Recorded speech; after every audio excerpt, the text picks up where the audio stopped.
Day বলে আমরা পালন করি।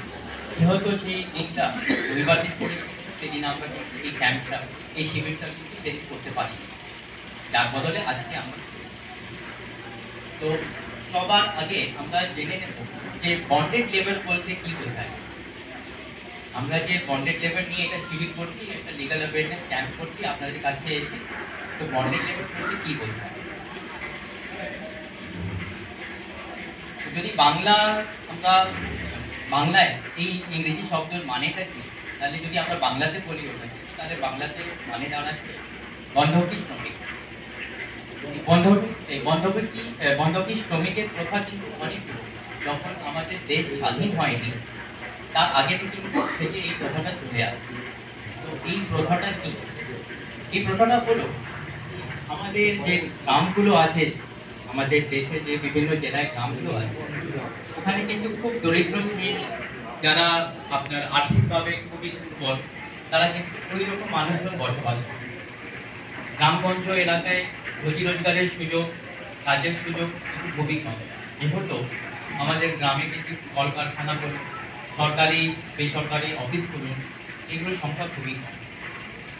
তো ফলে যারা দরিদ্র শ্রেণীর মানুষ, যাদের পরিবারের আর্থিক অবস্থা খুবই দুর্বল, তাদের পরিবারে যখন বিপদ আসতো, কোনো আর্থিক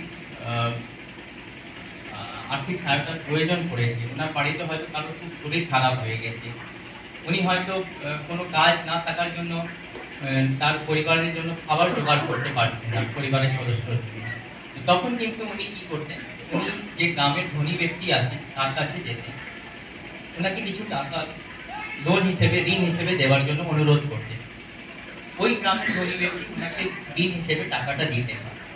কিন্তু যে ঋণের যে আপনার সুদ হয়, সুদের হারটা কিন্তু খুব বেশি থাকে। ফলে কি হতো, কি ওই যে লোক যে ঋণ নিলেন, ওই দরিদ্র শ্রেণীর মানুষ যিনি ঋণ নিলেন, দেখা গেল যে উনি বহুদিন কাজ করলেন ওই ধনী ব্যক্তির হয়ে, মাঠে কাজ করলেন কৃষক হিসেবে, বা তার বাড়িতে কাজ করলেন ধোপা হিসেবে কাজ করলেন, মানে যে কাজটা তাকে বলতো করতে, ওনাকে করতে উনি বাধ্য ছিলেন। তো দেখা যেত যে উনি কিন্তু বেশ কিছুদিন কাজ করলেন, তারপরে ওনার ছেলে করলো, তারপর ওনার ছেলে করলো, কিন্তু দেখা গেল ঋণ শোধ হচ্ছে। তার কারণ হচ্ছে এই কাজ করার বদলে যে উনি টাকা পেতেন সেটা খুবই নিম্ন, খুবই অল্প টাকা পেতেন, যে টাকা দিয়ে কিন্তু ঋণ শোধ করা ওনার দ্বারা বা ওনার পরের বংশ দ্বারা সম্ভব হতো না। তো এই যখন দেশ স্বাধীন হলো, এইরকম মানে যখন চলে আসে, দেখা গেল কি একটা পিড়ি পুরো, মানে বাবার লোন নিয়েছেন, বাবা ঋণ নিয়েছেন, কিন্তু তার বাবা শোধ করতে পারলেন না, তার ছেলে ওই ধনী ব্যক্তির হয়ে কাজ করলো, শোধ করতে পারলো না, তার ছেলে যখন একটু বড় হলো, সে কাজে যোগ দিল, সেও শোধ করতে পারলো না। তো যখন আমাদের দেশ স্বাধীন হলো 1947 সালে, তো তখন এই প্রথাটা কিন্তু আমাদের যারা আইন গড়ে তোলে তাদের কিন্তু নজরে আনা হলো, যারা আমাদের সংবিধান তৈরি করেছে তাদের নজরে আনা হলো, যেহেতু এত প্রচলিত ছিল এই প্রথাটা। ওনারা তখন 1976 সালে একটা আইন পাস করেন। সেই আইনের নাম হচ্ছে bonded labour system abolition act. এই অ্যাক্ট আসার পরে, এই আইন আসার পরে, এই যে বন্ধকি শ্রমিকের যে প্রথা ছিল তার উপর আমরা অনেকটা নিয়ন্ত্রণ পেতে পারি। কিন্তু এই যে প্রথাটি পুরোপুরি কিন্তু আমরা বন্ধ করতে পারলাম। কেন? তার কারণ হচ্ছে যখন এই আইনটা এলো তার সাথে সাথে কিন্তু আমরা দেখলাম যে আরেকটা সমস্যা আমাদের পাশে এসে দাঁড়িয়ে গেছে, সেটা হচ্ছে মানুষ